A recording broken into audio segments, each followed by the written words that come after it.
Congratulations to Maxwell Jacob Friedman, who tonight at AEW Full Gear became the new AEW World Heavyweight Champion, defeating Jon Moxley in a really fun main event, although it was kind of a predictable finish and circumstances here, but I didn't mind. I thought it was great. I'm really glad that we saw the finish that we saw in the main event, and MJF is now your new AEW World Champion in a match that likely would have been MJF versus CM Punk. Had the whole brawl out situation never happened back at All Out and Punk remained champion and never got injured, I think the working plan was for him to go into Full Gear here to face MJF and for MJF to be the person to take the championship off of CM Punk. But since Punk's gone, Mox filled that role, filled it brilliantly, stayed on a couple of more months past when he was supposed to go on vacation to, hold and carry the company and carry the championship belt until it was time to pass it to the next guy. MJF is going to be our man heading into 2023 in AEW, and I feel like tonight was kind of like a cleansing for AEW. We crowned a couple of new champions tonight, 3 to be exact, and we had a couple of upsets as well. So I thought Full Gear matched and exceeded the expectations I had for it. I think many of us were feeling that the build to this pay-per-view and some of the dynamites leading up to this was, a bit on the lackluster side compared to what we're used to seeing from AEW and their pay-per-views. But as we've talked about for the past couple of months, that in AEW, things really have felt a bit off since All Out. But now with the Bucks and Kenny coming back in, hopefully some injured talent showing back up as well, 2023 will be a great year and a bounce back year, hopefully, for AEW now that they have crowned one of their own. MJF, new world champion in AEW. You kind of had a feeling he would hold the title one day based on how he started there and some of the momentum and how he got so early and some of the big programs that he had. So to see him come full circle here, win the title ahead apparently of his contract coming up in 2024 and him being the centerpiece of a pretty big bidding war between AEW and WWE, this greatly increases the stock of MJF, and now he is a world champion. Pretty crazy. So we'll shoot the shit a little bit here. I'll go over to the chat, say hello. We'll talk about some of the pros and cons, the highlights of the show, and just chit-chat for a little bit, get an idea what you guys thought of it. Get your letter grades or number grades too, by the way. Give me your 1 through 10s, A, B, C, or D, or F.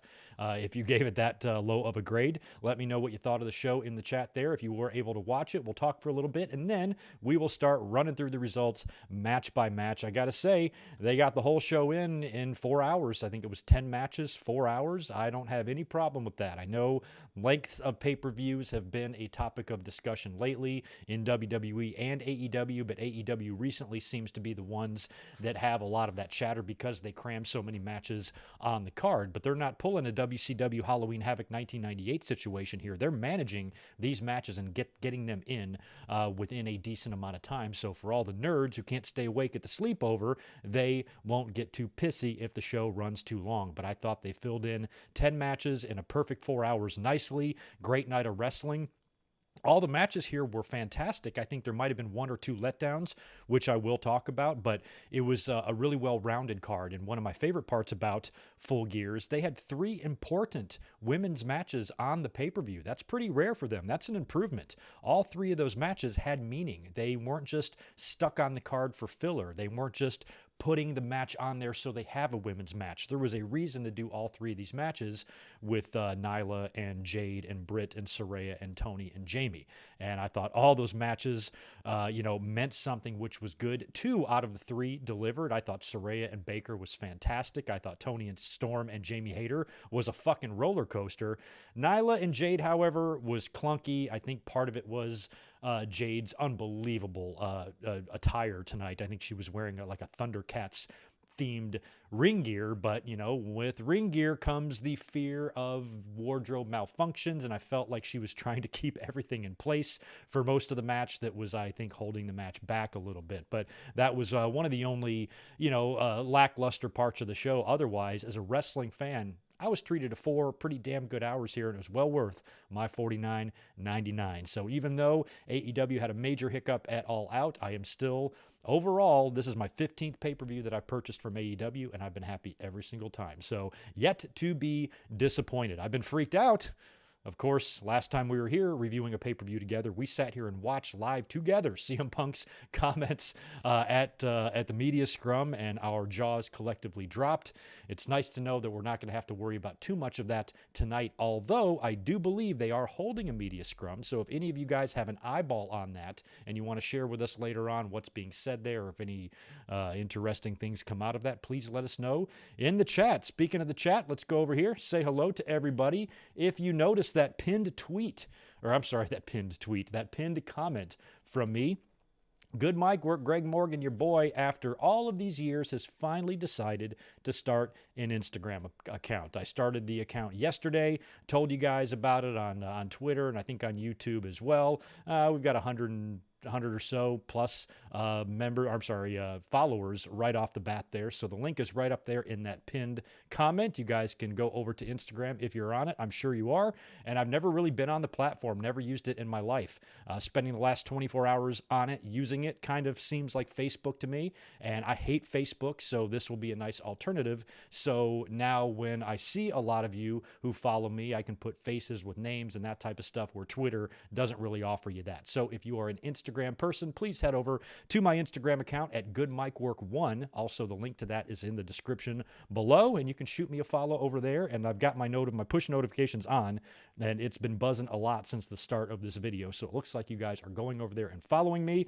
It's not like I'm going to get tens of thousands of followers in the first day. We're probably just looking at a few hundred at the most, but I am happy to finally be on that platform. I will be posting over there, posting pictures, a lot of stuff, just random stuff, more of me, more of my cats, more of Elizabeth, more of my food, all that type of stuff I'll do on Instagram, just so we can connect and communicate and that stuff. But I still promise you the Instagram page will be 80 to 90% wrestling related, with some other fun stuff sprinkled in there. So I'm over on the IG. Go follow me at GoodMikeWork1. That was one of the main things I wanted to tell you guys about in terms of housekeeping. But also, we have a big watch-along plan tomorrow. We're continuing our classic pay-per-view watch-alongs. This month, we're doing a lot of Survivor Series. Last week, on Sunday, we watched Survivor Series 1995. Tomorrow, we're going to be watching Survivor Series 2001. The link to this is also in the description, and it's up on my channel already. I was at this show,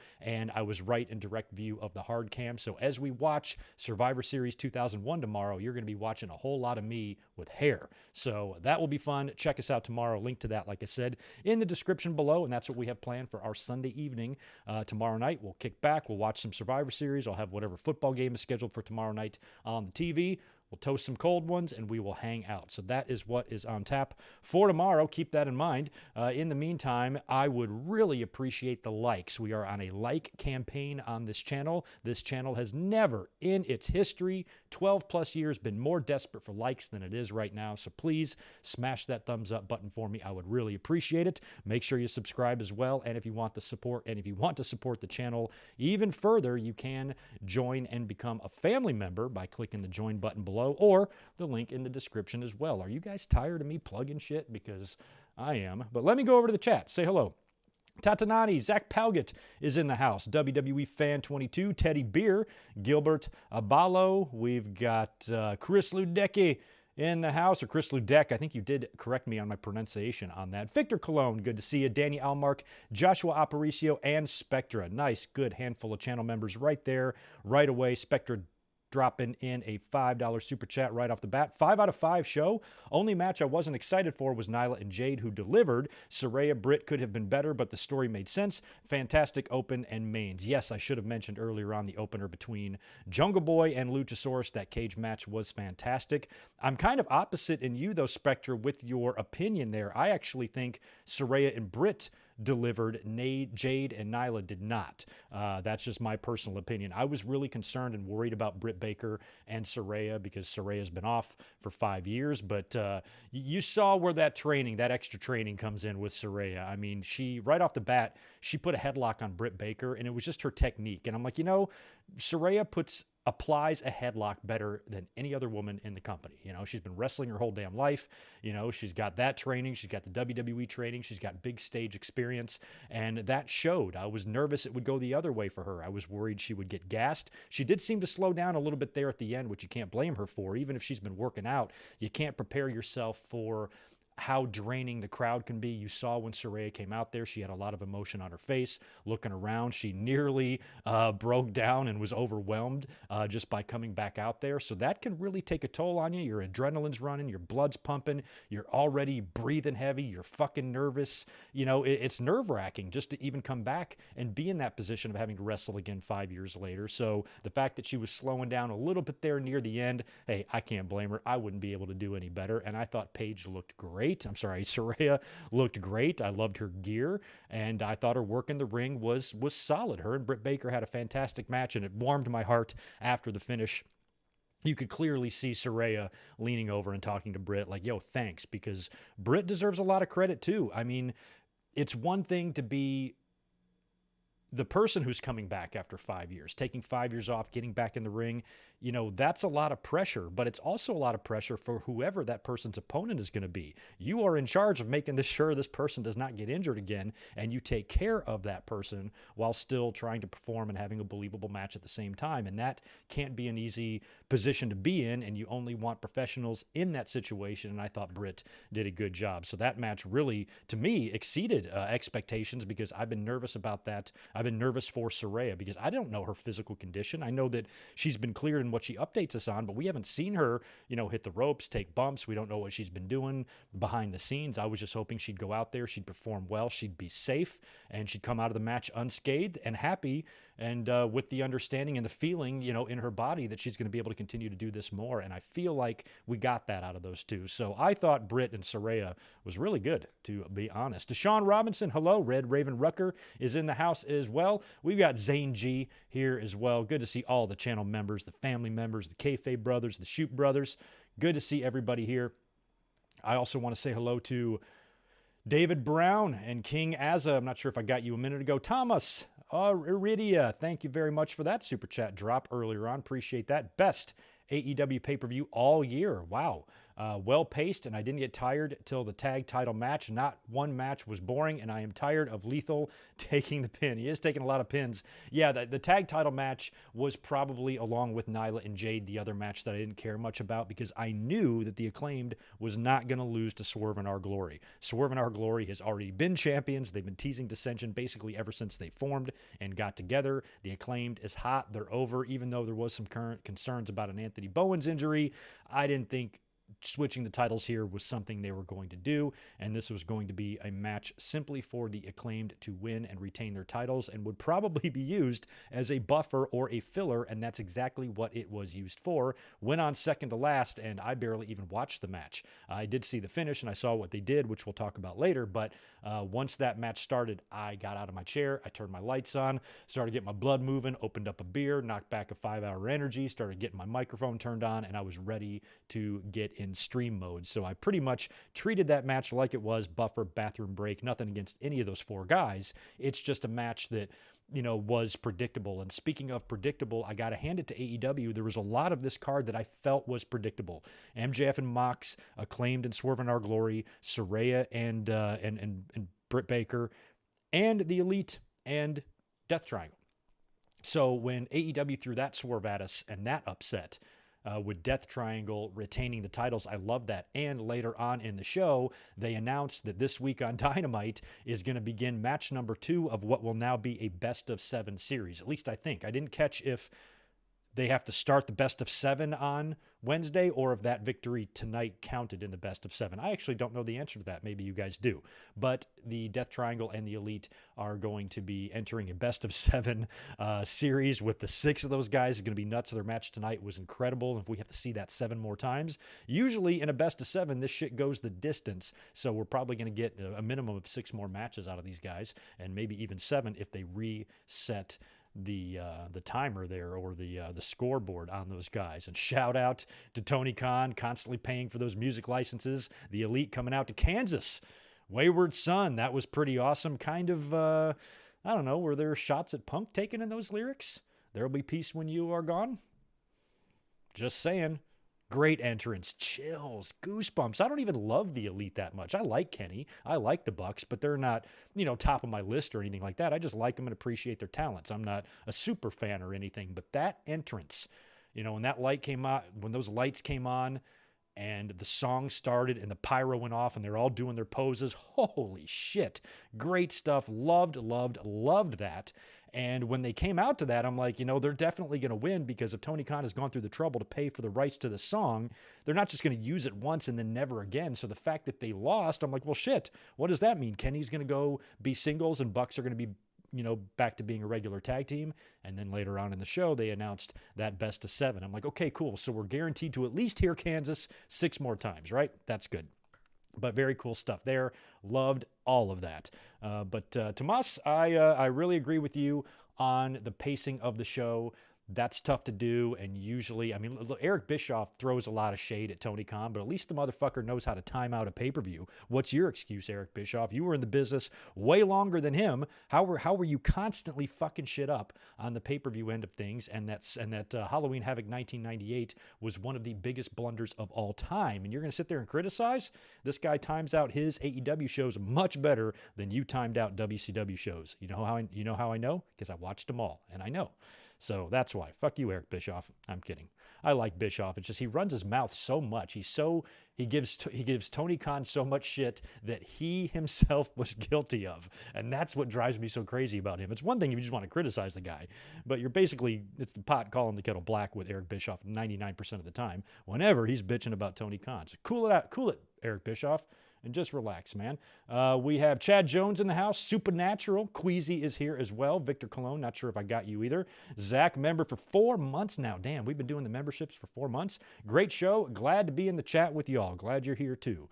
Zach Deshaun Robinson is here as well. Another member for 4 months. Huge shout out and hats off to Mox. Hell of a run. It didn't dawn on me till halfway through the main event that we were watching Max versus Mox. Never occurred to me that we were watching Max versus Mox. Never put that together. Regal's better as a heel. I kind of agree. Thomas, thank you very much for 2 more bucks from you. Please, no Full Gear Scrum. I think there is one. I'm pretty sure there is one tonight. So we will find out, what happens there, if anything. We've got some grades coming in now. I'm finally getting to, by the way, Andrew T. Hello. Mike Witt is in the house, channel member. We got Big J, Ozzy Morrison, Dave Sims, Yessie Hernandez, and Deshaun Robinson chiming in with $5. Thank you so much. I'm also watching the scrum, and boy, oh boy, MJF just cut one hell of a promo to start his run. Greg, I sent you the clip, but it's not the whole thing. We'll take a look at that later. We'll pull it up. We'll listen to it. Really interested to hear what MJF had to say. Good for him. Who else we got in here? Bears Bound 809. Good to see you. Oh, is that you? I know you, Austin, right? How Weezy, good to see you, Howie. And Michael Kumo is in the house. Brandon, I think that is. Brandon, is that you? I can barely see your little avatar, but I'm pretty sure that's you. Michael Kumo, How Weezy, 2 of the OGs in here. Very cool to see you as well. 5 more from Spectra chiming in. My issue with the Britt Saraya match was that I guess I expected more than a match around her neck. But again, it made total sense. Still loved it. Well, yeah, that's all you're going to do. I mean, every time there's ever been somebody entering a ring, whether the injury's real or kayfabe, if it's acknowledged as the opponent, that's what you target every single time. You go back and look at any injured wrestler, or even if they have a kayfabe injury where they get their leg hurt last week on SmackDown, and you have a match this week, what do? They attack the leg. You attack the weak spot. Britt Baker should want to take Saraya out. And how do you do that? Attack her weakness. That's the story.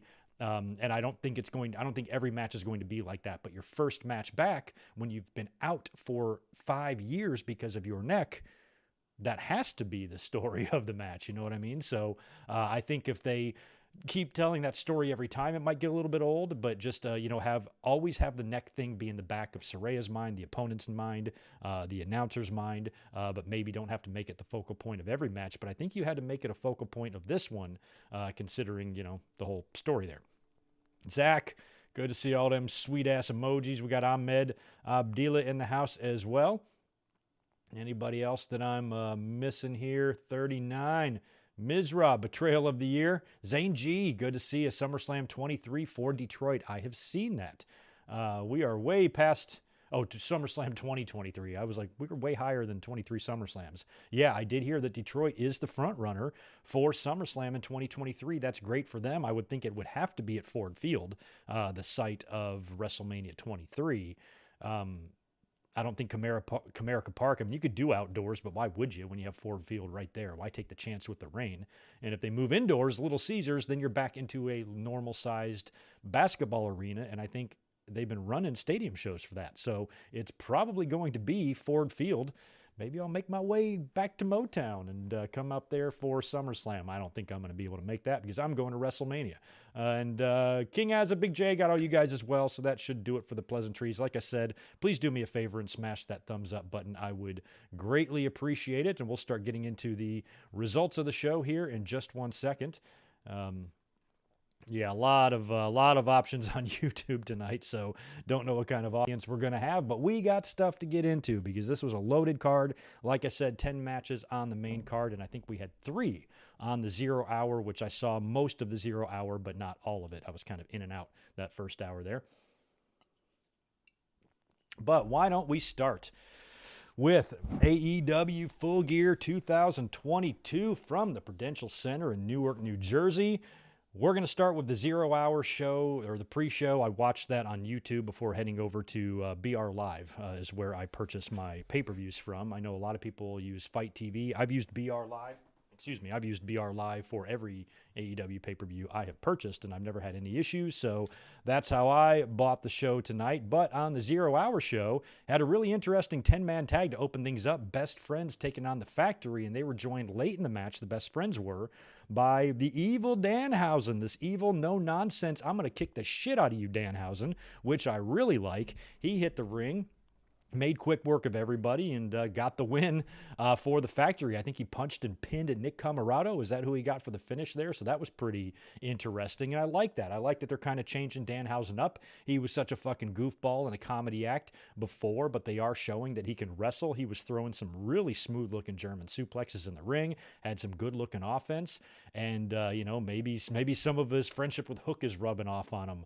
I haven't really been following how this transition with Danhausen has been made. Last time I saw him, he was still fucking goofy as shit, but he came out tonight and looked like a pretty awesome badass, and I loved to see that. Evil Danhausen is fun. I hope he sticks around.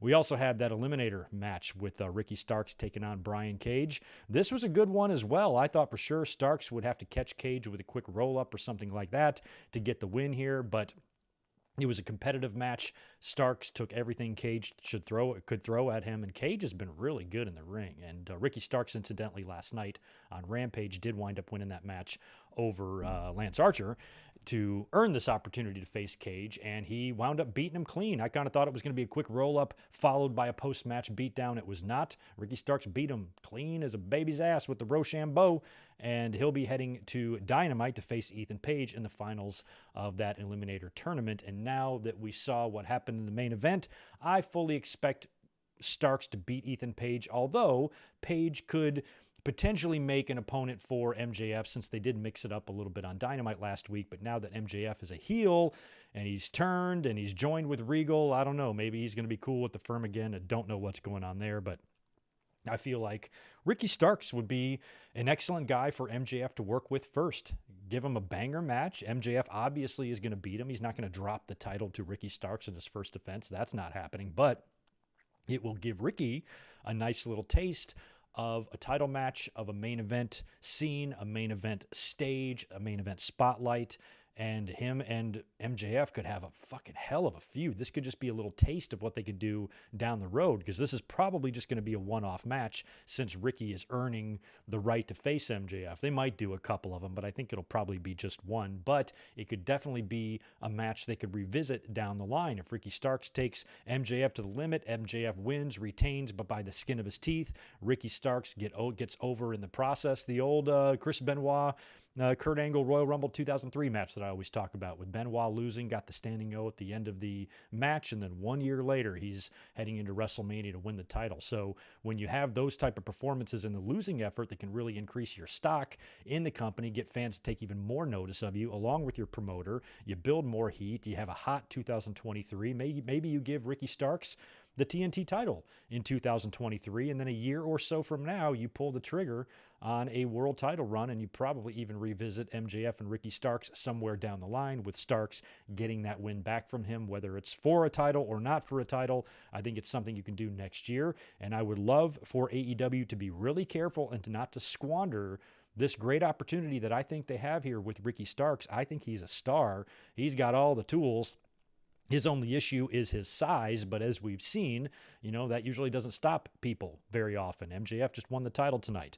We've seen guys like Adam Cole and Kenny Omega make it to huge heights, so I don't think size should slow him down that much. But, I think he has big star potential, and that's what AEW needs to do. When you think about how many fans have this criticism that this company is all ex-WWE guys. There's some ex-WWE guys there. Of course, you want that because that's the biggest wrestling promotion in the world. If they're going to cast off some people that have value because they're doing major cost cutting, of course you're going to pick them up. There's nothing wrong with signing people like Keith Lee and shit if they're available, and Claudio. Of course you're going to want to do that. But when you look at the rest of the roster, when you look at MJF, you've got Ricky Starks, Darby Allin, Jungle Boy, Sammy, The Acclaimed, Lucha Brothers, Kenny, the Bucks, Wardlow.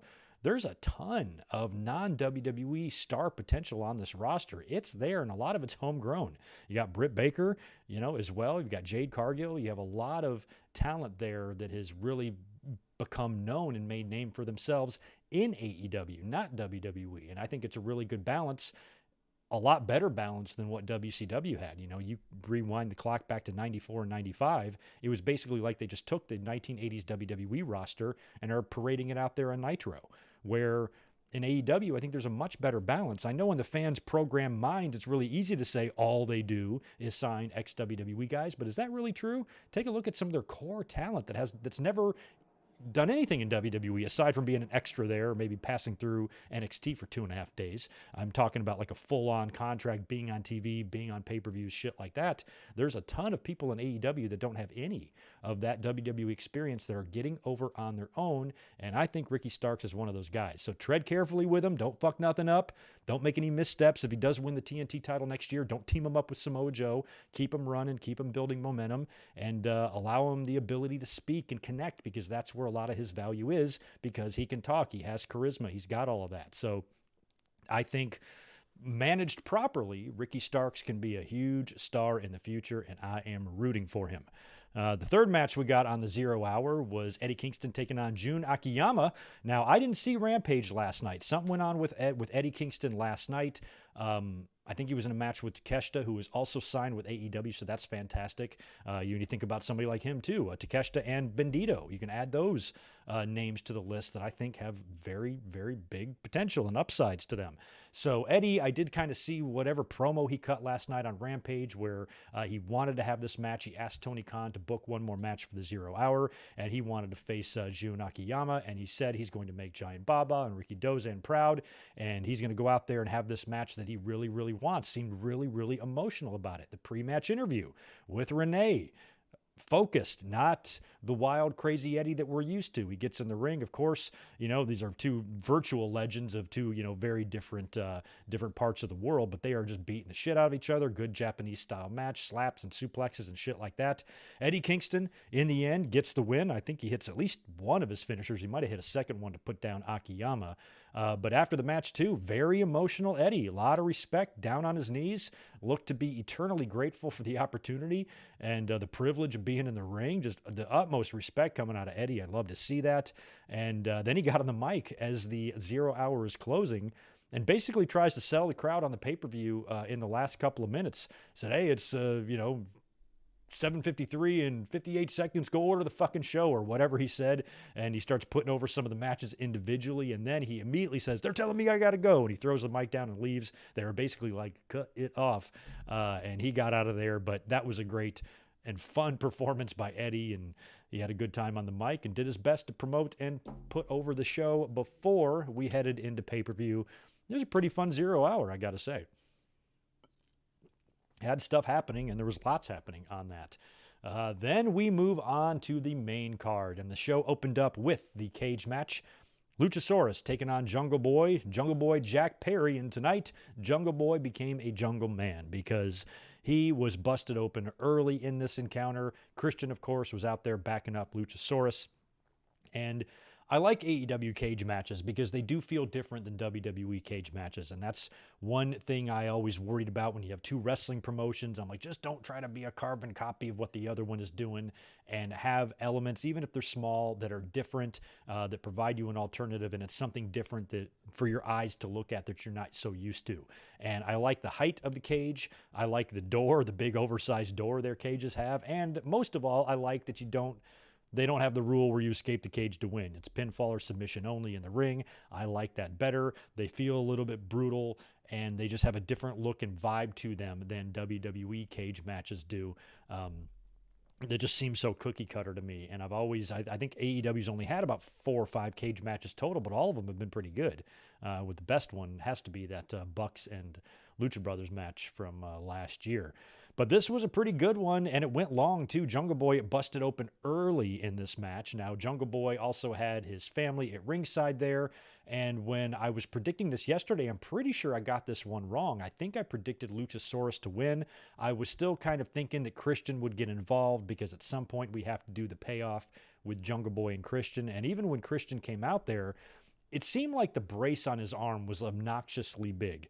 And I immediately thought of the swerve. I'm like, I don't even know about Christian Cage's injury or his injury status or rehab or anything. I have no idea when he's set to come back. But if he's close to coming back, this would be a perfect match for him to rip off the brace and reveal that he's been cleared or he's been healed for a while, help Luchasaurus win, and then you can set up that showdown that we've been waiting for between Jungle Boy and Christian Cage. But as I searched around Google a little bit and learned that Christian is likely going to be out until 2023. My genius plan can't be implicated, so we're just going to get the cage match between the two of them instead. Christian Cage did attempt to interfere, but the referee tossed him out, so it made the match just one-on-one. Really good stuff throughout here. I mean, Jungle Boy was fighting hard, and he had a kind of an uphill battle getting busted open early.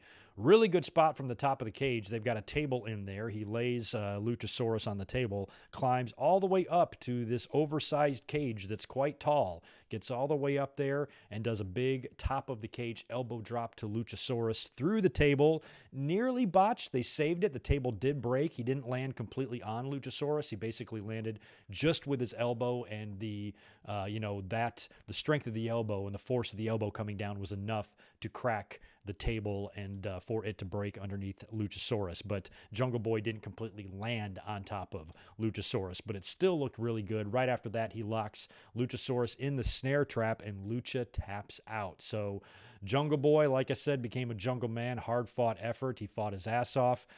Jungle Boy is one. I don't feel like he, to me, even though he's had really good matches, I don't feel like he is at the level of a Ricky Starks or an MJF, obviously, now that MJF is champion, or even a Sammy or even a Darby. I think those guys have a little bit more on the charisma side than Jungle Boy, but Jungle Boy's matches have still been very good. Jungle Boy is still incredibly young. He's going to grow. He's going to mature. And, he looks very young now. Wait till he starts growing facial hair. Remember how Jungle Boy kind of makes me think that at some point in his career, as he gets older, he might have like that Drew McIntyre transformation. Remember how young Drew McIntyre looked in 2009 when he was brought in as the chosen one? Looked like he was 11 years old. Now he's a fucking man.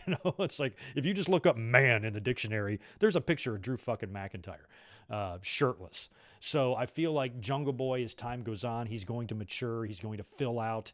He'll get better naturally on the microphone, just like Bret Hart did, who couldn't talk worth a shit. By the time he got into his main event days, he had kind of grasped the mic a little bit, but he never had that same charisma of a Flair or a Shawn Michaels. And I think that Jungle Boy kind of has that same situation when he looks at the other pillars in the company. They've got that over him. But what he does have is, he's got crowd connection. They like him. He's a good wrestler. Fun entrance song. I think he'll be just fine. And that match was good, and it was a great, great showing for Jungle Boy, and I think it was the perfect match to open with. It was a perfect opener. I liked it. It was bloody, hardcore, babyface victory, hugging his family, his sister and his mom after the match. Great shit. Love to see it. Congratulations to Jungle Boy. Met him a couple of years ago on the Jericho Cruise. Very nice dude. And we support Jungle Boy on this channel. After that, it was time. It was time for the return of the Elite. Kenny Omega and the Young Bucks taking on Death Triangle for the AEW Trios titles. Another match that I got wrong. Started out 0 for 2, of course, yesterday. Or when the fuck did we do our predictions? I think it was Thursday. Even when I got to this match, I'm like, Death Triangle versus Elite. Elite. Enough said. Moving on. Didn't even give this one a second thought. Should have. When you come back after being suspended, remember when Roman Reigns got suspended in 2016? When he came back, what did he do? Lost to Finn Balor right there on TV. Right on Raw, right? And was away from the world title situation for a little bit there. With the Elite, them coming back from suspension, I'm kind of glad that we got the swerve they gave us here, as my nose is extremely itchy, excuse me. But Death Triangle hits the ring first, and they are there. It's time for the Elite to come out. The lights go down. They do the tick-tock thing with the clock, and it's a very long, drawn-out entrance. And then Kansas starts playing Carry On Wayward Son. Explosion with the pyro. Fucking great shit. They look good. They looked happy. Kenny Omega looked to be in phenomenal physical shape. A lot better than he looked prior to Brawl Out when he came back and he was wearing all the clothes and stuff like that. Is there a bug in my fucking nose? And he was wearing all that. He looked much better here. And just looking at them there, ready, adrenaline pumping. They look good. The music, I was marking out. I thought it was awesome. And like I said earlier, shout out to Tony Khan for actually paying for music licenses. And he's got this one and Orange Cassidy's and, and all the other ones that he does, Jungle Boy and whoever else. He did pay for Cult of Personality for a while as well with CM Punk. And to see them come out there to this was a lot of fun. That song rocks, and it'll be fun to see them come out there more often to this now that we're going to have that Best of 7 series. Early on in the match, once everybody got in the ring, the dust settled, the bell rang, and we were underway. We had some fuck CM Punk chants ringing through the crowd. That's definitely a new twist on the CM Punk chants. So the crowd was basically saying, fuck CM Punk. I didn't have any problem with those chants because those chants did not persist throughout the night. They only showed up here in this match because they should have. The Elite had a huge issue with CM Punk. We all know about it. So you can't really blame the fans for chanting that. I'm glad that didn't take over the show, or they weren't chanting that shit in every match or anything like that. They just chanted it when the Elite were out there. I kind of thought it was funny. I had no problem with it. And the match is underway. And this was all kinds of fun. Bucks and Kenny, like they hadn't taken any time off at all. They're back better than ever. Fun match top to bottom here. Lots of action. There was no way I was going to sit there and write down every fucking Meltzer driver and every reversal and everything they were doing in this match because that would be stupid. I just want to sit back and enjoy it. I did. Once we got near the end of the match, we saw Kenny Omega eating, a black arrow from Pac, who then transitioned right into the brutalizer. You thought that was going to be it, but he got saved by the skin of his teeth in that one. After the Bucks and Kenny recover, the finish was awesome. Now, they had a couple of near falls here where I thought they were just trying to tease us. Death Triangle had a couple of really close ones there on Kenny Omega where he kicked out last minute. And I'm like, oh, that's just them thinking maybe they're going to swerve you and actually have Death Triangle win, but that's not going to happen. And then we get to the finish. The finish sees Kenny Omega in the ring. He's got Rey Fenix. He's picking him up for the one-winged angel. And I believe it's Pac passes the hammer. He's been using that hammer lately.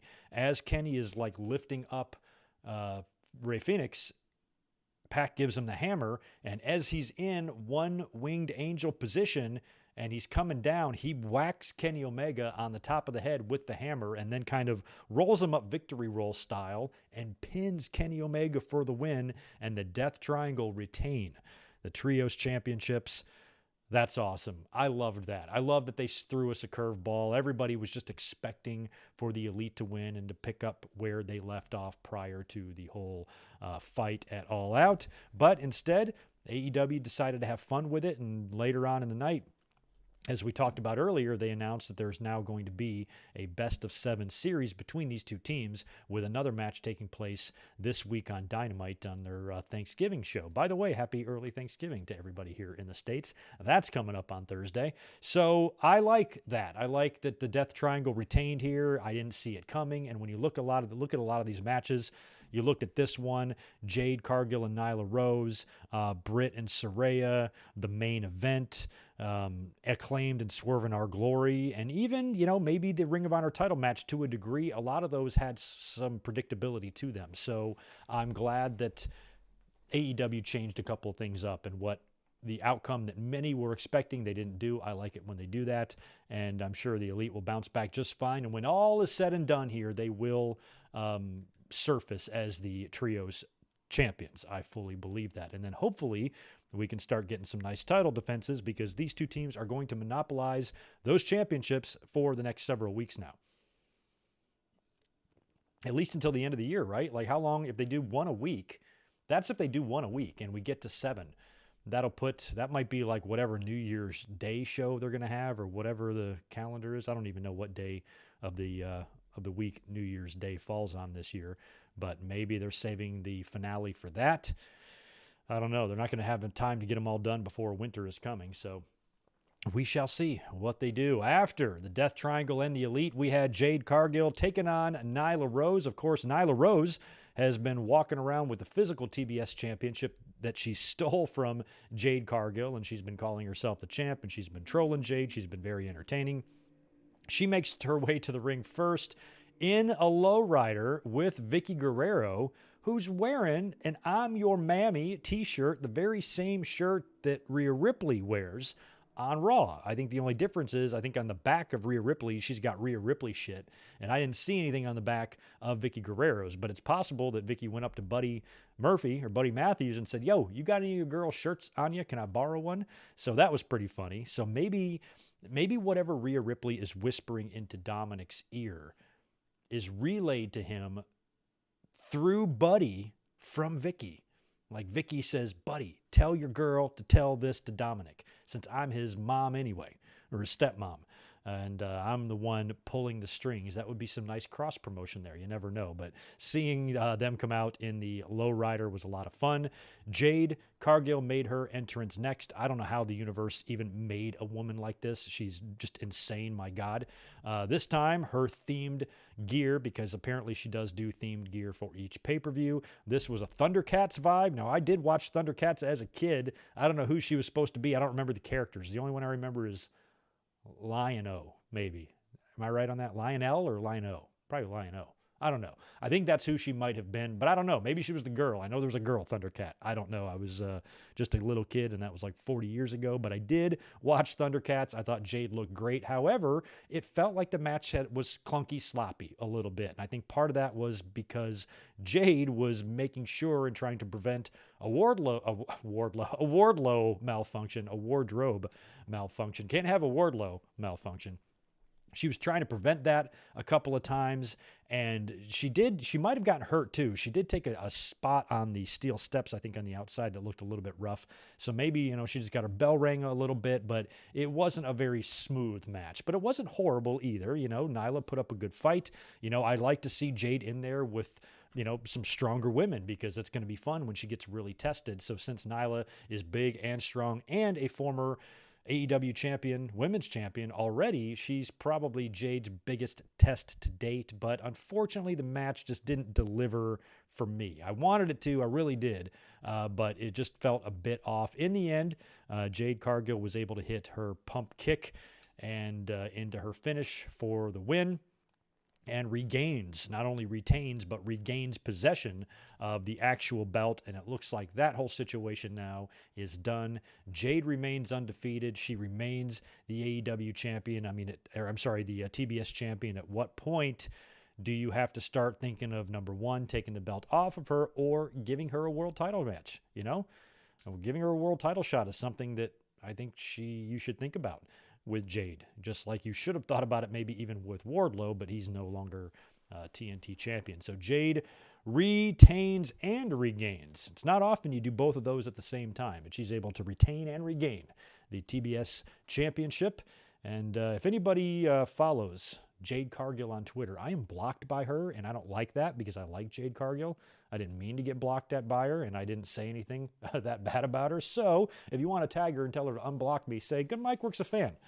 And I'm not like anybody else that gives you shit, because I just think I think Jade Cargill just has that like presence to her that, she's not going to be as good, I don't think, as a Charlotte or a Sasha Banks, maybe like in the ring, but she's just got that look that has so much possible outside potential. This girl could be gone from wrestling in a year because of just offers she's going to get just doing other shit. So the more she improves, the more exposure she'll get, and the more she'll probably get noticed, potentially even from places outside of pro wrestling. Anyway, after that, we had the Ring of Honor Championship on the line in the four-way. Chris Jericho defending against Bryan Danielson, Sammy Guevara, and Claudio Castagnoli.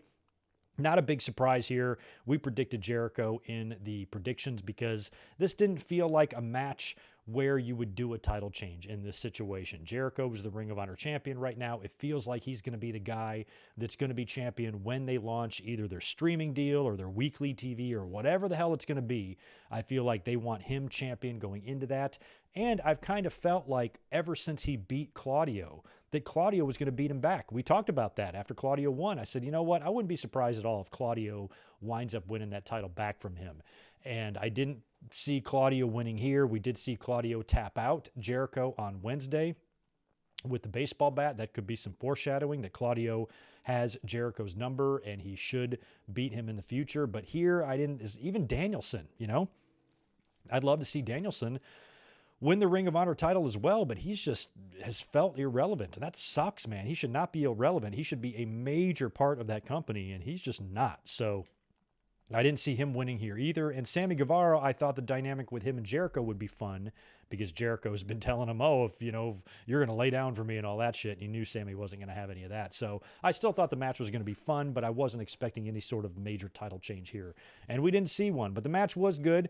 Sammy Guevara and Jericho, as predicted, did wind up coming to blows when Sammy wouldn't cooperate. Later on in the match, it was pretty funny when they made up, only for Sammy just to pick up Jericho and hit him in his GTF OH or whatever the fuck it is for finisher there, and then hits a shooting star on him right after that for a very close near fall. So that was a fun sequence to see Jericho and Sammy kind of hug, and then Sammy, I think, just punches him, picks him up, hits him with a GTS, immediately up to the top rope, huge shooting star, and nearly pins Jericho and becomes the new Ring of Honor champion. I would have been okay with that. I think that would have been fun if they would have put the belt on Sammy for a while before the end of the year, and Jericho wins it back from him or something. But in the end, Jericho would retain by hitting a couple of Judas effects to Claudio. I think Claudio was going for the sharpshooter or something on somebody, and Jericho comes flying in from the other side of the ring, kind of with a flying Judas effect. It didn't look that good. He didn't catch all of it, which is why I think he came back in and hit Claudio with another one,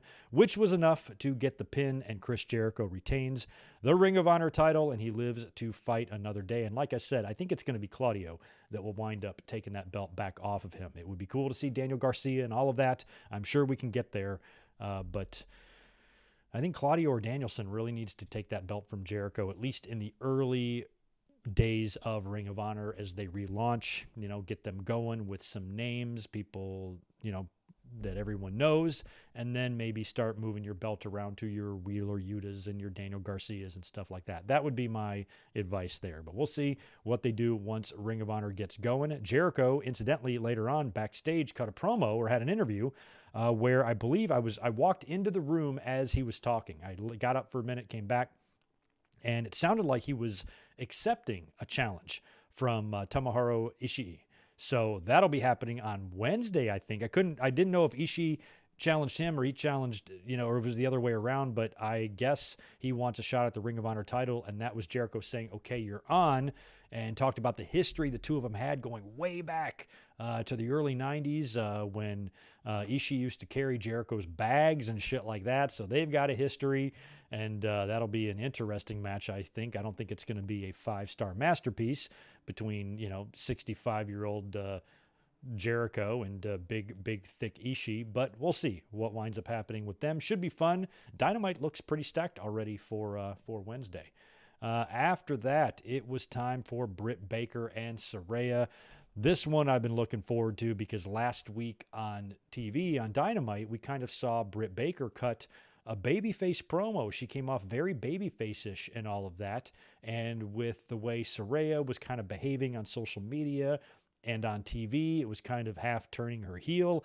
And a lot of fans thought we might be going into this thing with a heel Saraya and babyface Britt. A lot of fans I saw complaining about this during the day. How are we supposed to follow this match? We don't know who's the heel and who's the babyface. Like it's 1989 in here. I'm like, you can't follow this story? I think there's still a pretty good story. I think what Britt said in her promo made a hell of a lot of sense, whether you want to regard her as a heel or a babyface in this situation. And I don't need those questions really answered to me. I can watch the match, watch the story, and choose who I want to side with or whatever, even if you're somebody who does like heels. But I saw a lot of complaining about fans like, oh, I just can't watch a wrestling match unless I know 100% going in who's the heel or who's the face because it's confusing. Is it now? Is it confusing for you? Two women in the ring fighting, and you're not completely sure who the face and the heel is? You can't figure out life without knowing that. Like you can't still watch the match. Watching a match is impossible without knowing who the face and the heel is. Not for me. I kind of thought this whole thing added to the dynamic of the match. Didn't take away from it. Made me more interested in the match, not less, because I wanted to see how the crowd was going to react and what the demeanor of the women in the match was. And really the match did not match what we saw on Wednesday. It did feel like Saraya was more of a babyface in this match than Britt Baker, even though it didn't seem like that on Wednesday. But you saw the crowd kind of split 50-50 throughout the match. A lot of support for Britt Baker as well. So that didn't really bother me. I thought it was interesting. Plus, you have the story of Saraya and her neck and her comeback and all of that. She looked amazing. Saraya coming out, music, gear. I was really curious what she was going to be wrestling in. And I thought she had, somebody put it on Twitter, I think it was Tori, I forgot who it was, a little bit of China, a little bit of Nikki Bella. She looked hot. She looked great. Loved her gear. And when she came to the stage and started making her way to the ring, it was on her face. It was written all over her face. It was extremely emotional for her. And it became, it was almost like overwhelming. And that's what we've seen a lot in AEW. When people make their debut or make their return, they're kind of overwhelmed with that emotion, that rush, that roar from the crowd. And this is Saraya's first time in the ring in 5 years. So this is a huge deal for her all day long. She's probably chewing her nails, chomping at the bit. Nerve-wracking day for her, probably a nerve-wracking week, trying to get prepared for this mentally. Saraya also was somebody that has very openly battled, mental problems and things like that. So it's probably even a little bit more challenging for somebody like her to really get 100% focused and not get inside her own head, and make sure that she's,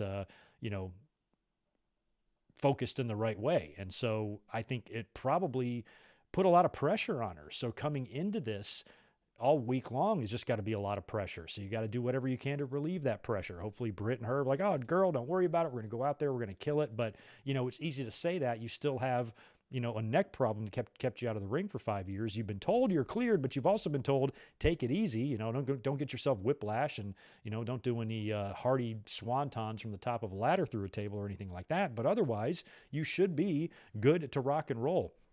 But that's still got to be in the back of your mind, because when Paige came back in WWE, she was only in the ring for a short amount of time before she got hurt. So not only is there pressure on Saraya, there's pressure on Baker.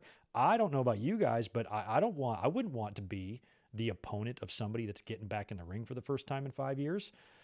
Not me. I'd be scared shitless. I would injure them or hurt them, and I would do whatever I could to protect them. And Britt Baker definitely did. And you could see right when this match started, I was very worried about Saraya and her ring rust. But I don't know why, I forget, the fucking movie got made about this girl. This girl's been wrestling since she was in the womb. Parents wrestled, mom wrestled, grandpa wrestles, dog fucking wrestles. Both of her brothers wrestle. They were there at ringside, or at least one of them was. And right at the opening bell when they locked up and Saraya put her in that headlock, I was like, yep, we're going to be fine. We're going to be fine. That right there, Saraya applies, like I said, a better headlock than every single woman in AEW. It's very simple, and she kind of leans in and she plants her foot and all that. You don't see a lot of that. A lot of headlocks, you just see they're just standing next to each other, holding it, and that's that training that she had. And to, make sure you're putting force and you're putting your weight on, you're using your facials and stuff like that. And I'm like, she's going to be fine. Here I am, criticizing and worried that a 17, 18-year veteran, whatever Saraya is these days, isn't going to be able to handle herself in the ring. She handled herself just fine. Like I said, she slowed down maybe a bit Near the end, I felt like she was a bit gassed, but that is perfectly understandable. Not only physically can you gas yourself in a match or a game or athletic event, physically by running out of steam. You can also do that just with your blood moving and your adrenaline. Like I said, when she came down, to the ring, just that adrenaline and that rush was probably enough to take a little bit out of her and to really kind of amp her up. So the longer the match went, it felt like she was slowing down, but you could tell they were going into the finish when she really perked up. She hit 2 of her DDT type finishes on Britt Baker, planted her hard on the mat both times. After the first time, I think she didn't even go for the cover. She just picked her right back up and nailed her a second time, covered her with authority, 1, 2, 3. Good, emphatic win and finish for Saraya, and she immediately kind of rolled over and spoke to Britt Baker for a good 20 seconds there, obviously thanking her for the match, thanking her for taking care of her, and being her comeback girl, and she looks back at whatever she does in AEW. This was her first match. She was in there with a major opponent. I think this was a match she needed to win. I'm glad that Britt Baker was there to do the honors for her and to be that big name that she beat first. And Baker won't suffer for this at all because she's already basically in the position of AEW's Charlotte. They don't have to worry about, if she loses, is she going to be buried? No, she's going to be fine. Wouldn't even be surprised if Britt Baker is the one to take that title from Jamie Hayter. A lot of times, that's how wrestling works. If you're going to take a big loss, a lot of times you bounce back with a big victory or you're rewarded with a championship belt. We saw that last year with Sheamus in the U.S. title. We just saw it this year with Seth Rollins in the U.S. title. Do a bunch of jobs for people, get guys over here, boom, here's a reward. And now that Britt Baker's friend, Jamie Hayter, is the AEW champion, that might have been why Baker actually came to Hayter's aid in that match, because maybe she thought, hey, if I get the title on my friend's close, enemy's closer, right? So put the title on Hayter. That way I can have direct access to a championship shot or whatever, since maybe she would be pushed down the card now after her loss to Saraya. She might not be first in line for Toni Storm. So if she helps out her friend, get the belt on Britt, that might make a quicker, that might be a quicker route to the championship for Britt to go right to Hayter than have to take the long way by winning a bunch of matches or whatever, because clearly, as we saw from Nyla and Jade, it doesn't take a whole lot to get a championship match. Sometimes all you got to do is steal a title. So if Britt Baker is going to be hanging around with the person who's the AEW champion, it might be a lot easier for her to access a championship shot. And that's why I think Britt might have come out there after she lost here to Saraya. So good win for Saraya. Elated for her that she was able to get through this match, and it was a success. Most fans had nice things to say about it online. I don't think it was match of the night or anything like that, but it didn't. It matched and exceeded its expectations, and that's really the best you could hope for in a situation like that. So good for Saraya. Happy to see her back. Hopefully she's happy. Hopefully she has a good run there, and hopefully anything that has held her back in her career in the past, whether it be personal stuff or stuff beyond her control, hopefully none of that rears its head for her AEW run, and she can have a really good career as an in-ring wrestler there. I'm really, really rooting for her. It's good to see her back in the ring after all this time. After that, we had the triple threat match for the TNT title. Wardlow defending against Powerhouse Hobbs and the Ring of Honor television champion Samoa Joe. This one was surprising. Now, I had a whole bunch of different ideas for this on the predictions video the other day. I thought that maybe Joe could cost Wardlow. We could belt up Hobbs, and then Joe and Wardlow can do their thing for the Ring of Honor title and allow Hobbs to have a TNT title run. But I was also worried, and I mentioned that Hobbs could be there to take the pin, because you're not going to beat Wardlow right now, and I don't think you really want to be pinning champions either. And Samoa Joe not only is a champion, but he's a tough motherfucker too. So it felt like Hobbs was there to take the pin, but not in the way I thought. I thought it would be Wardlow beating Hobbs, and he basically almost did. He had Hobbs up for the powerbomb, hit one, maybe two of them, and then Joe took advantage, knocked out Wardlow, was able to capitalize on Hobbs and get the win. And Samoa Joe is a double champion in AEW. He is now the new TNT champion, and he's also the current Ring of Honor TV title holder as well. So he's holding two belts from two promotions at the same time. That's pretty cool. I don't know how they're going to rectify this or run it back I would assume that Joe and Wardlow are now going to have a one-on-one match. I guess that'll be Dynamite. Winter is coming sometime soon. Most likely, maybe Wardlow will win the title back and become a 2-time TNT champion. I don't know. And then maybe after that, Hobbs can take the title from Wardlow. I still would really like Hobbs to get a chance. He's so big and awesome looking. I think he'd look really good with some championship gold. So I think if Hobbs had the TNT title, he'd look like a fucking stud with it. But it was not to be for him tonight. He lost. Samoa Joe was your new TNT champion, and now he holds 2 titles. So that will be interesting to see that play out on Dynamite this week and to see what the fallout from that is. Before we get into Jay Lethal and Jeff Jarrett against Darby Allin and Sting, let me cruise back over here to the chat and see what you guys have been saying since I've been rambling. And I want to knock out any super chats that I missed. Deshaun, I got that one from you. We are going to take a look at that MJF promo here in just a bit once we're done with the results. We've got Mr. J33352. Thank you so much, my friend, for that $5. Thank you, Good Mic Work, for all your hard work on YouTube. I appreciate that. Glad you're here. Thanks for chiming in and supporting. Chris Ludek, same with you. Appreciate the support as always. And another $5 from you. Hey, Greg, good call on the Regal heel turn on Mox. I think MJF needs to hold the belt until 2024, and they can do a 2011 CM Punk-like angle with him. It's asking a lot. Year-long run in today's era, in a promotion where you only have one world champion and in a promotion where a whole bunch of other guys are kind of in line and should probably get a taste of that gold at some point. I don't know if you can make it that long, but maybe. I mean, if his contract is legitimately up, or if they just want to kayfabe it's up on January 1st, 2024, then maybe. Then you can do something, just run it until, it would have to be a year, though. He'd still have to hold the belt for a year. I just think that would be tough to do, but maybe we could see they could definitely make his contract expiration interesting if he does happen to be champion. I mean, I think there's also enough time for him to lose the title and win it back before you get to that, that's something else that they could do. He could have the title here for, let's say, half of 2023 or all the way up until All Out, and then loses the title at All Out, but then right before his contract is up at the end of 2023 on like the fucking Christmas show, he gets a title shot against whoever beat him or whoever the champion is, and he wins it, blows the kiss to Tony Khan, boom, I'm going to WWE. I'll give Cody a shot at this title since he couldn't get one there. That could be something they could do, actually. So I think I shot down your idea too quickly there. I needed to think that through.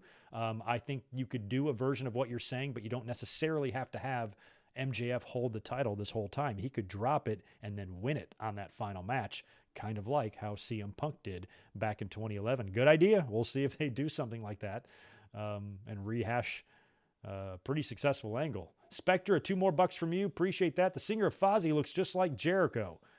Let me look up the singer of Fozzy. Who the hell is Fozzy? Is that like a band? Fozzy, lead singer. Let's see. Oh, yeah, they do kind of resemble each other. Does Jericho know this? Does Jericho know he's got a doppelganger out there? We should tweet him. Somebody tweet him and let him know. Because he might not know this, and make sure if you let Jericho know that his doppelganger is the lead singer of Fozzy, make sure that he knows that we discovered it on this podcast, because I want credit.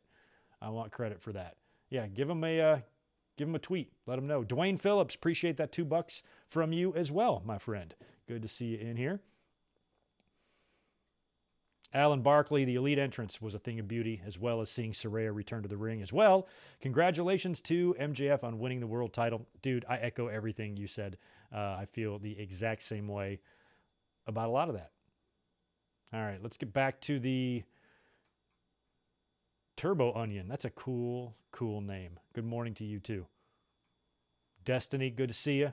Anybody else I might have missed earlier, welcome to the chat.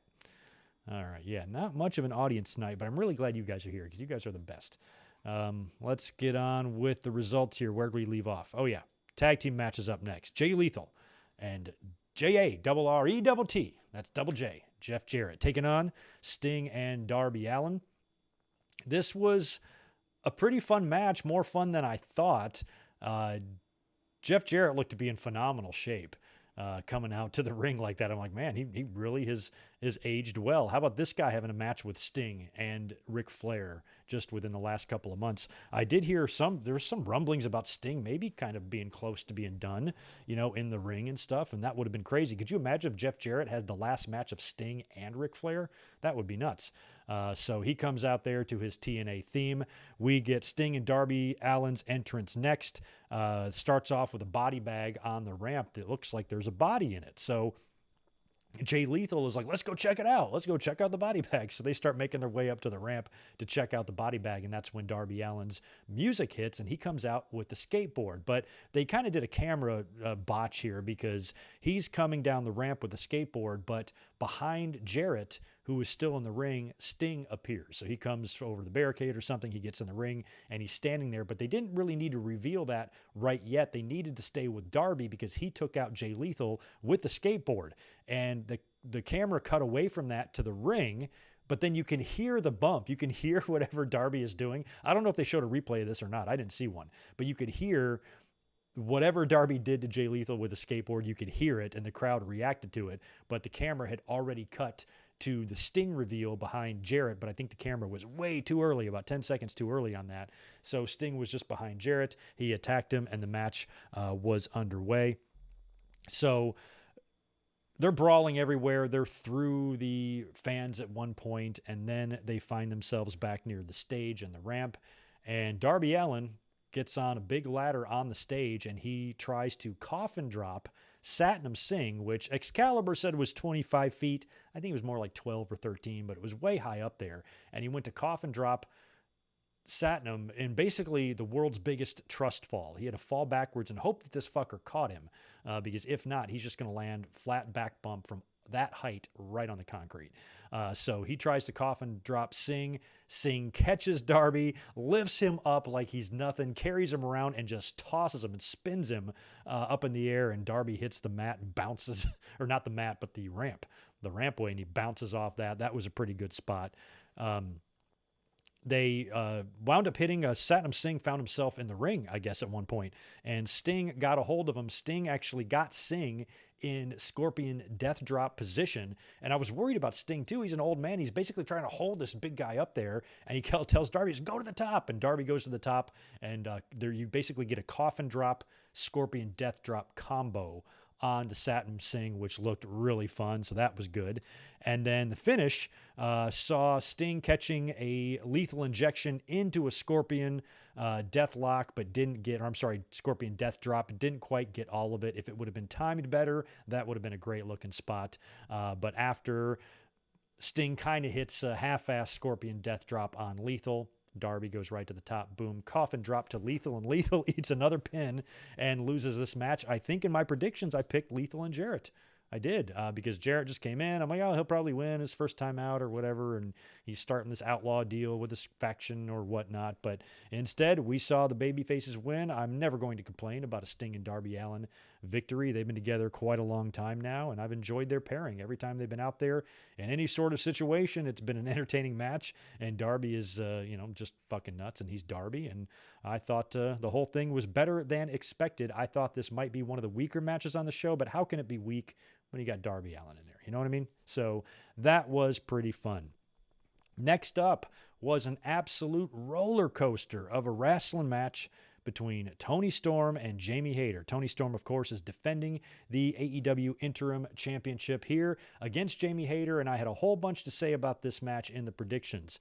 One of those things was I wasn't sure how they were going to have Jamie Hayter and Britt Baker both lose. I felt like one of them had to win their match, but I didn't really see either one of them winning their match. And as I've been complaining about, because I'm a stickler for weird things like title histories, I don't like the interim championship in AEW. I don't think it's necessary. I don't think you should do it, especially when you find yourself in a situation where if the person who's forfeiting the title is out longer than expected, then what do? How long do you continue this this interim stuff, or do you just officially strip the champion and promote the interim champion to world champion or actual champion? I don't know. But because of the uncertainty with Thunder Rosa and when she's coming back, I just didn't want to get into the habit of changing interim championships, because I was worried that if an interim champion lost the belt, does that mean they're a former interim champion or a former AEW world champion? So from now on, what do we refer to Toni Storm as? When she comes out to the ring or she cuts a promo, is she going to say, show me some respect, I am a former interim champion? You know, you're going to say I'm a former world champion or whatever. So I feel like that's weird. So because of that, I was like, let's wait until Thunder Rosa comes back. Or let's wait until Tony Khan makes an announcement that she's stripped and Toni Storm is the official AEW World Champion now. If you do that, then take the belt off of her anytime you want. So that was kind of my mindset going into this, and that's why I predicted Toni Storm. But this match was a damn roller coaster of fun. My God, was this 100 times better than I thought it would be. First of all, Toni Storm busted open real early, kind of broke her nose. Hopefully she didn't break it, but her nose was bleeding and bleeding hard early. So these women were beating the hell out of each other. Lots of commentary talk about their history, because they did live together during the pandemic. They know each other very well. They have a deep history and they have a deep respect. And Toni knows that Jamie is not to be trifled with, and she knows that she's got a serious competitor here and a serious challenger for her championship. So that whole story was fun. Of course, Jamie Hayter, I think they had said that she had told Baker that she wanted to handle this one on her own. So supposedly Britt was supposed to stay away, but Rebel didn't say she was going to stay away. And Rebel showed up during the match and actually hit Toni Storm with the belt when she was like laying or leaning over the bottom rope, hit her pretty hard, got her back in the ring, and Jamie Hayter had a really close near fall. I thought that was going to be the finish. So that's kind of where the roller coaster started. That was our first big drop. Like, holy shit, I thought that was it. And then Britt Baker shows up out of nowhere. She has I guess she's got a jacket on, and Toni Storm is on the outside of the ring on all fours with the belt right underneath her face. And Britt Baker shows up and stomps Toni on the belt on the outside of the ring, takes off the hoodie to reveal that it's Britt Baker, and then she throws her in the ring, throws Toni Storm in the ring. You know that's going to be it. Hayter gets on top of her, 1-2, and fucking Toni Storm kicks out. Kicks out again. That's twice now. I thought that first belt shot from Rebel would do it, and for sure the stomp on the belt would do it, right? And she kicked out again. So she's fighting hard, very intense. You can see when the blood was flowing, it was getting Toni Storm even more riled up and fired up, and she was very intense and very explosive. Apparently, I didn't see this happen, but I guess Britt Baker had exposed one of the turnbuckles or something. Is that what happened? Or maybe that was from earlier, but somehow one of the turnbuckles was exposed in a spot that they did earlier on, maybe when the ref wasn't looking or whatnot. But Toni wound up taking a shot right to the exposed buckle there in the end, and Hayter is able to capitalize and nail her, I think with her finisher or whatever it was, and actually get the win. And that time, when you saw the 3 count, you knew there wasn't going to be a kick out. There was 2 or 3, 2 big ones there, near falls, Toni Storm coming ever so close to losing her title. Both of those times I was convinced it was over, and it wasn't. This time, there was no way she was going to kick out of that. She didn't. Jamie Hayter beat her and wins, and is now the new AEW interim women's champion. So now we are starting to pass around the interim title, but all that championship lineage history complaining aside, I'm delighted for Jamie Hayter. She has been on a very natural, organic rise. Fans have been noticing her. Fans have been appreciating her. Fans have been chanting her name. She had a big amount of support from the audience here tonight, and you've been seeing that slow rise, that organic rise that we see and is always so fun to watch and witness in person. We've been seeing that with Jamie Hayter. She's another person that you can throw on that long list of star potential that I was talking about earlier, with all of the people that don't have WWE ties in AEW currently that all have main event potential, and Jamie Hayter is one of these. And now you've got another woman established on your roster now, another major player in a really short amount of time. They have basically established Storm and Hayter And you have Saraya in. Athena recently came in. You know, the roster is improving ever slowly, but it is improving. And now you have somebody else on your roster. Now you've got a lot of former champions there. You've got Riho, who we don't see very often, but you've got Baker. You've got Nyla Rose still there. You got Toni Storm as a former champion. Eventually, we're going to have Thunder Rosa come back. And now you have a brand new women's champion, somebody who hasn't held a world title before, in Jamie Hayter, who's a badass and really well-liked and can wrestle and work, and she's going to be great. I'm happy for her. I'm glad they pulled the trigger here, even though I don't like the interim stuff. That's not either one of these women's fault.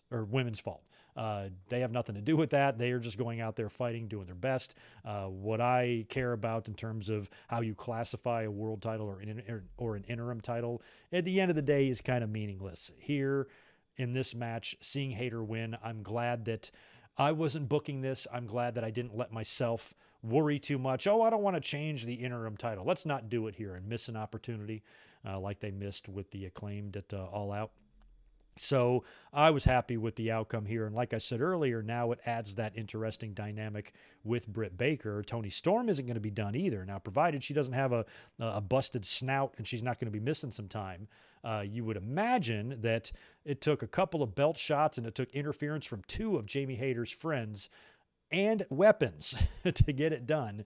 She ain't going to just fizzle away. Toni Storm's going to get a rematch. She's probably going to get it right away. So she won't be done, but it's also going to add a fun dynamic with Britt Baker and Jamie Hayter, kind of like Triple H and Randy Orton had an Evolution, with Hayter winning her match, but Britt Baker losing hers to Saraya. But Hayter probably has Baker to thank and might not like that. So we'll see on Dynamite if Britt tries to take any credit for that. They're probably going to tease something there. Britt will say something like, had it not been for me, you wouldn't have won. Or Hayter might look at her funny in a promo if Britt says, I'm the best woman in this company and nobody can touch me. And maybe the camera pans over to Hayter and she's like, kind of looks down at her waist, sees all that gold there. You're the best? Oh, that's funny because I have this. See all this gold shining, blinding you? See this? This says I'm the best, so you're dumb. And then maybe they fight. So we'll see what they do on Dynamite between these two. Certainly there's going to be a dynamic, and we might get the old thumbs up, thumbs down thing if Britt Baker decides to turn on Jamie Hayter the way Triple H turned on Randy Orton all those years ago. But like I said, too, with Britt Baker, this is probably a good way to put her back on the championship track. If Thunder Rosa is going to be out until 2023, maybe you just need to suspend plans with her and just go on with your division and then deal with her when she comes back. Because if you don't know when she's going to come back, just start making your own plans. If you had something in mind for Thunder Rosa, I thought weeks out, my prediction, I talked about this maybe a month ago. I said what's probably going to happen at Full Gear is that Toni Storm will defend the title, she'll retain, and then Thunder Rosa will come out. They'll save her return to create a pay-per-view moment. And she'll come out, she'll return, she'll hear the cheers from the crowd, welcome back chants, she'll cry, she'll get in the ring, face off with Toni Storm, maybe a show of respect, shake of the hands, fist bumps, something between those two women, and then they would set up their championship match that Thunder Rosa has to get when she comes back. That's what I thought was going to happen. But since her recovery has taken longer than expected and it could still be a few months before she returns, might as well just resume business. My only regret is that it has that stupid interim title attached to it. But at the end of the day, congratulations to Jamie Hayter. Good to see AEW attempting to move in other directions. I mean, think of some of the champions they crowned here tonight. You know, Jamie Hayter and MJF. That's a good step in the right direction. Look at who their champions are right now. Jamie Hayter, MJF, and the Acclaimed. We had Wardlow, but he just dropped it to Samoa Joe. So there's somebody with a WWE tie. Jade Cargill is the TBS champion, and none of their champions, other than Jericho and now Samoa Joe, right? Who am I missing? Have, a big WWE connections. So that's kind of a plus in my mind. So good for Jamie, happy for her, and she's your new AEW interim women's champion. After that was the tag team title match. This was our buffer before the main event. Tough spot for the Acclaimed and Swerve and Our Glory to be in, especially when they got there at the building today. Oh, shit, we're second to last. The crowd's going to be so fucking burnt out, and they were. Unfortunately, as a YouTuber and a content creator, I didn't have a whole lot of time to dedicate to the Acclaimed and Swerve and Our Glory. This is the second to last match. I wanted to make sure the main event had my full attention. So during this match was when I stood up, got my blood moving, knocked back a 5-hour energy, took part in the green gimmick, opened up a nice cold beer, turned my lights on, turned my mic on, started getting ready for the stream. And by the time that was all done, set up and looking nice, that finish had happened. And Acclaimed retained the title. Now, I did see the finish. I also saw whatever the hell was going on in the crowd. Do we know about that? There was something going on during this match in the crowd. A fight took place. I saw a couple of people who were at the show. I know John Alba and Denise were there. They said something about a fight, people getting ejected, and the fight was apparently noticeable enough where the whole crowd was chanting asshole and cheering when they threw these motherfuckers out. So apparently the fight was a big distraction during this match, but if we get any videos on that on social media, I'm sure I will probably see those. In the end, we see Swerve getting out the pair of pliers. I don't know what he's going to do with those pliers, pull motherfucker's teeth out. And Billy Gunn, I think he's going to take him out on the outside of the ring and use them on Bowens or something. Oh, that's right. He's going to plier off his scissoring finger so they can't scissor. Well, Billy Gunn ain't going to have that. As soon as Swerve goes for the fingers, Billy comes out and tries to save Bowens. He gets kicked by Swerve. Swerve winds up getting back in the ring as the referees try to get Billy out of there. He's got the pliers, and he hands them to Keith Lee to use on, I guess, on Caster. Is he the one in there when all this is going on? To give the pliers to him to use on him. Lee doesn't want anything to do with it. He says, no, fuck you. I'm out of here. He walks out on Swerve. We knew this was coming. I kind of thought they would lose, and then the implosion would happen after the match. But instead, Keith Lee pulls a Rick Martel at WrestleMania 5 and says, peace, I'm out of here. Goodbye. You're on your own. Now it's 2-on-1. We get the mic drop finish there from Caster onto Swerve for the win, and the Acclaimed retain the titles in an extremely predictable match. There was no way, with the Acclaimed being as hot as they were going to go back to Swerve and Our Glory. I think all of this is kind of just killing time, treading water, letting the Acclaimed have their fun, do their thing, get over with the audience until it's time to put those belts back on FTR, which I think will probably come down the line. So the Acclaimed retained, and now it is time for our main event, Max vs. Mox for the AEW title. Jon Moxley defending his AEW title against Maxwell Jacob the Freedman. And man, Mox, I just got to say, thanks for hanging out. Thanks for staying after All Out, after Scrumgate and everything that happened between CM Punk and the Elite and the backstage fight and the suspensions. For him to stick around when he was supposed to go on vacation, hold that title, be a good placeholder, be a guy to carry the company like the main event juggernaut that he is. The dude has been on a fucking tear, minus the CM Punk loss, which I really wish did not happen. You had to go way, way back on the calendar to find a loss on TV by Jon Moxley in AEW. You had to go way back. I know he took a loss to Nick Gage, but that doesn't count. On TV and AEW, you have to go back a long way to that Lance Archer match or whatever it was. So he's been the man. I've really appreciated and loved his run in AEW. It's felt a lot different and a lot better than his Dean Ambrose days, and he really has created two careers for himself. His Shield and Dean Ambrose days felt like one guy, and his Mox days feels like another. And of course, prior to that, he had his developmental and his Jon Moxley indie days as well. So I've really enjoyed his AEW run. Thought he's done a great job and really been the epitome of what a main event player should be, how he should, and how he should perform and behave. And he has that ability all the way through. So Mox, thanks for being a great champion, but we kind of had a feeling tonight was going to be MJF's night. Both guys hit the ring. MJF, I was thinking, would have some crazy, outlandish ring gear. He really didn't. It was definitely some custom stuff, but nothing over the top. By the way, what the hell was Sammy Guevara wearing? He looked terrible. I don't know what that little thing he was wearing was. It wasn't for me. But MJF stuff looked pretty good. Moxley was out there in his around the house pants. I have a pair of red pants, the exact same as Moxley, that I wear when I'm screwing around the house and shit. So he's out there in his jammies facing MJF. And, this match was really good. It was kind of hard hitting and violent early. They were getting in each other's face, both showing no fear. MJF trying to show that he can win a match on his own. So Moxley doing a lot of trash talking to Max, slapping Max a couple of times where Max took it, and Max was in there to fight and fight hard, and he did.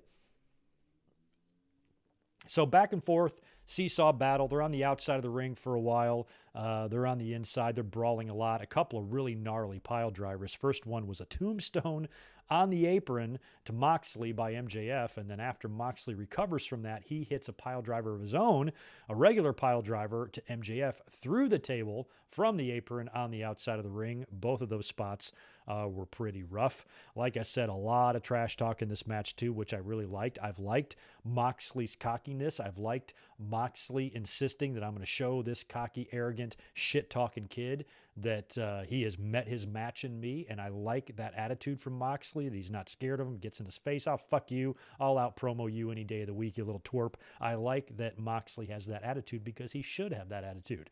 When you're somebody's elder with a lot more experience and a lot more success than them, and they're walking around thinking they're king shit, put them in their place. That's what you should do as a champion, and Moxley was doing that a lot to Maxwell throughout this match, which I liked.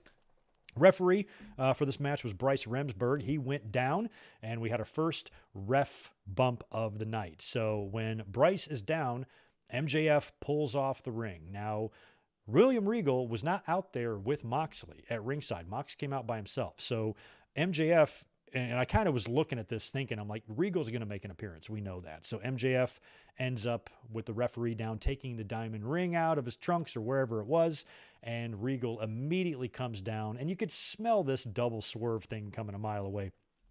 He comes down, no, Sunshine, you stop it right there. Put it away. And he's like, no, don't do it. He basically insists that MJF does not use that foreign object and do what you said. Win this match on your own. So MJF actually listens to him, takes the ring off, and throws it down. So I'm like, okay, that's going to be the first little swerve.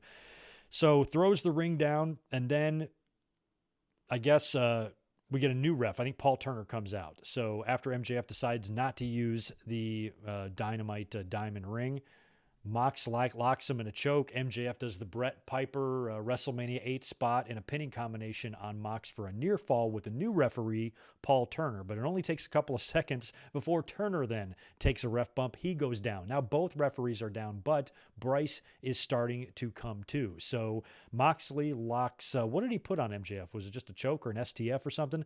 Locks MJF in a submission as Bryce Remsburg is trying to, regain control of himself. MJF is tapping out. So he's tapping out. Referee doesn't see it. Regal is telling Moxley, wake the referee up. He's out. Wake the referee up so he can make the finish. And as Moxley goes to wake up the referee or to help him out, that's when Regal, you knew it was coming. I thought Regal was going to pick up the ring and toss it to MJF, but instead he pulled out, of course, the Nux. Pulls out the Nux, slides him right into MJF perfectly. He puts him on. Boom. Nails Moxley right in the face with him. Of course, now Bryce magically comes to, counts the 1, 2, 3 very dramatically, and MJF is your new AEW World Champion, and a pretty well executed finish. That's exactly the way, or one of the ways we envisioned it going down. We talked about William Regal turning on Mox and joining MJF. They've been teasing this ever since that very first promo. It's been on everyone's radar. It's just a matter of how they decided to execute this plan. And I figured it would have something to do with Regal coming out there and turning on Mox and throwing the Nux or a foreign object to MJF. You kind of had a feeling it would go down some way like that. So they did the Dynamite Diamond Ring first. Double referee bump, distraction, brass knucks, boom, right in the face, 1, 2, 3. And they executed a pretty good world championship win for Maxwell. Very, very, very happy for him. So he now is the AEW world champion. I think this is a great decision. I think it was the only decision. All day long, I kept thinking to myself, okay, what happens if AEW puts over Mox tonight? What if he wins? and we get a swerve like we got earlier in the night with Death Triangle beating the Elite, I think Twitter and social media would lose its shit. I think they would freak out. What? That's the biggest fucking travesty. The only positive that could come out of that is that you could maybe turn Moxley into their John Cena. Then you just do it just for spite and for heat. He wins this match when everybody's expecting him to lose. They're like, holy fucking shit, it's John Cena Nexus, SummerSlam 2010 all over again. You got to be fucking kidding me. And now Moxley is still champion, and then every other title defense he has, he wins. Fans start hating him. They start booing him, throwing shit at him in the ring, wishing he was dead on Twitter. If I praise Mox, that means I'm sucking his dick and all that stuff. They get so mad, so angry once they decide they hate somebody. And if you just keep adding that heat, maybe Jon Moxley can turn into a polarizing figure. And every time he's in the ring, he is booed out of the building. You have the fans standing up, screaming, booing so loud. We are so sick and tired of Moxley, but he keeps winning anyway, and he keeps telling the fans to fuck off.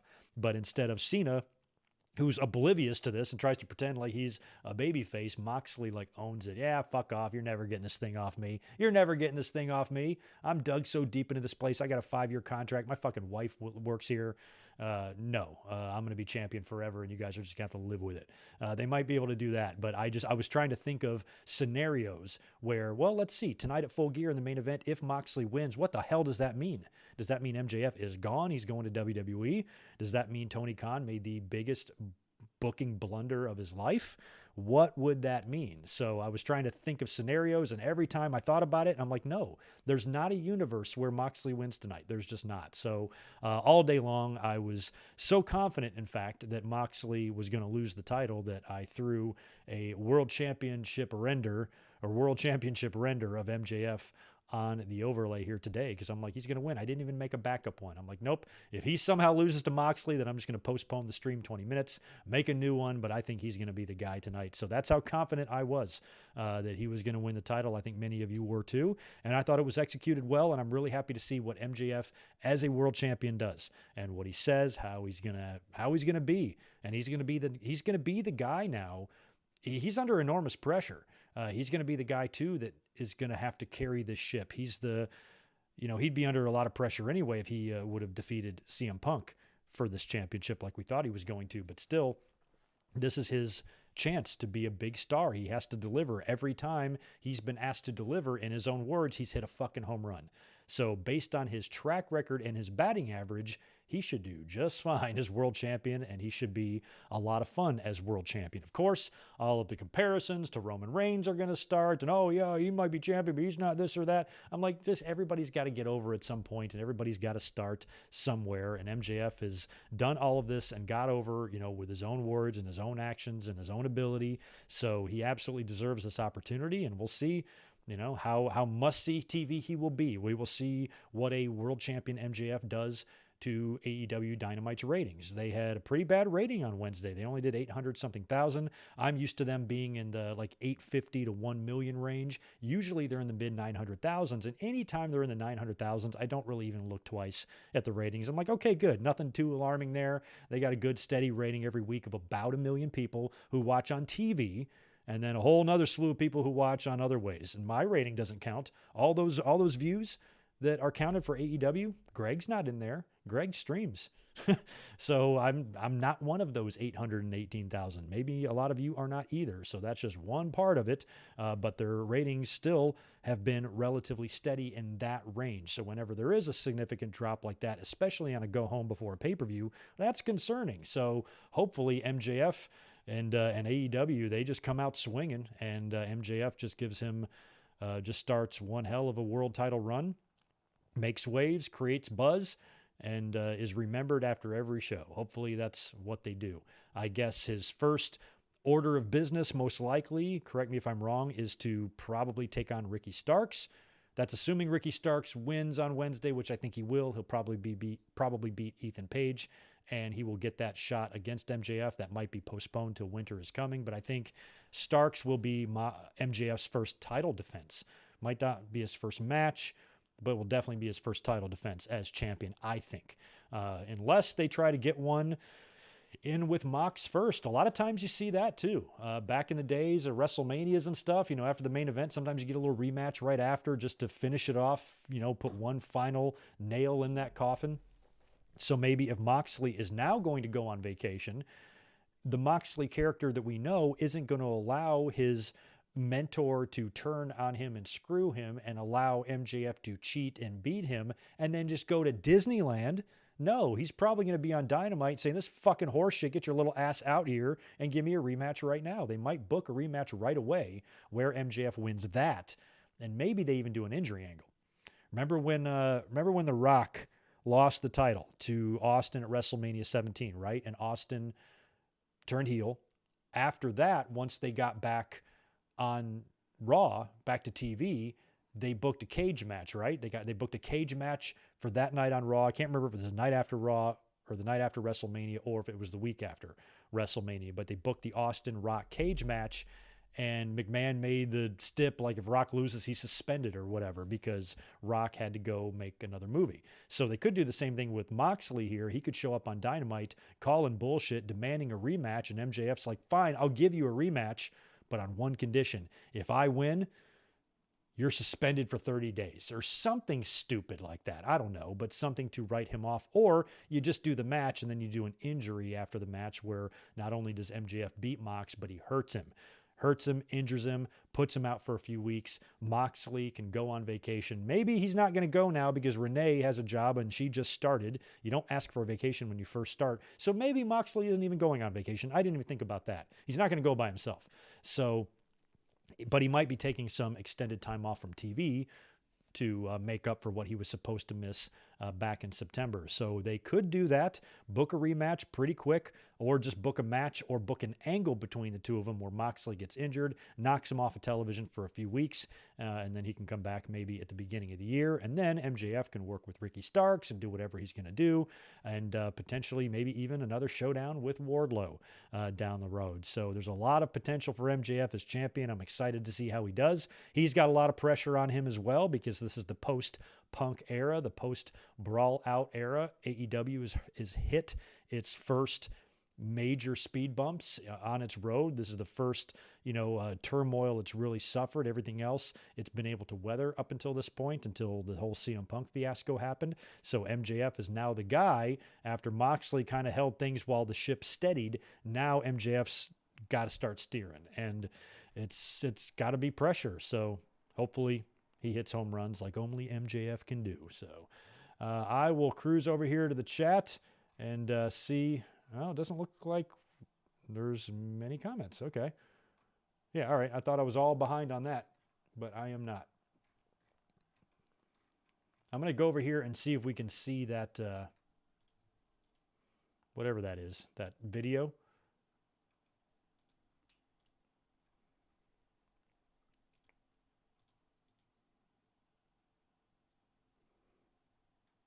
By the way, thanks for all the followers that have started following me over on Instagram since we've started this stream tonight. Bunch of you have rolled in since we started the stream. That's pretty cool. Link is up there in the pinned comment on the chat if you want to go follow me on the Instagram. I started my Instagram account yesterday. After all these years, I've never had an Instagram account. So we're going to start trying to get an IG page rolling so we can post content and post stuff and pictures and wrestling stuff up there. So shoot me a follow. I would appreciate it.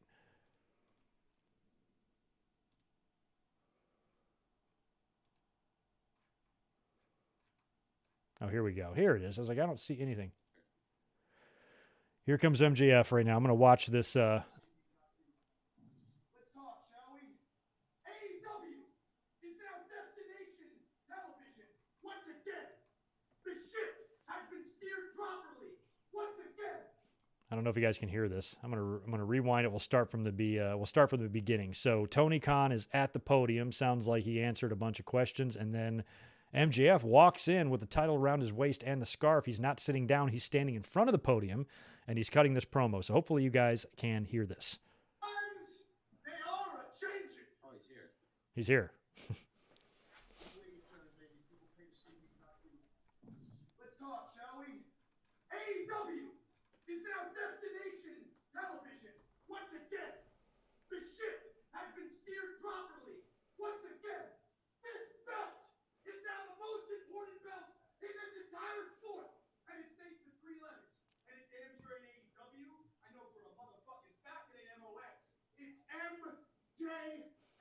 Wow. God damn it. He's limping. Hope he's not hurt. We don't need that. We don't need him forfeiting the title on Dynamite. Can't hear what he's saying. On every single word I had to say this past couple of months, huh?